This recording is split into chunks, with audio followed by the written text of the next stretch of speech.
Както стана ясно, се намирам в Перея. Това е плажът на Солун. Ако се чудите дали Солун има плаж или не, по принцип няма. В Каламария има едно много малко плажче, но там не е хубаво.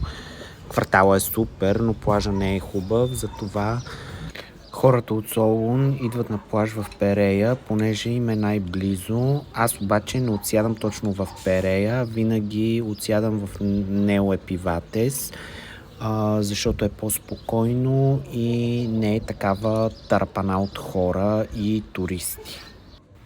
А това място е Гироволис, любимото ми местенце за традиционна улична гръцка храна. Аз съм супер голям фен на тяхната традиционна кухня, различна от риби и морска храна.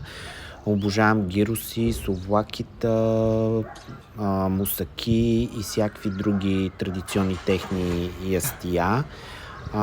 Така че това е мястото, което препоръчвам за гироси и традиционни меса в центъра на Перея, където абсолютно винаги сядам и страшно много ги харесвам. Това е.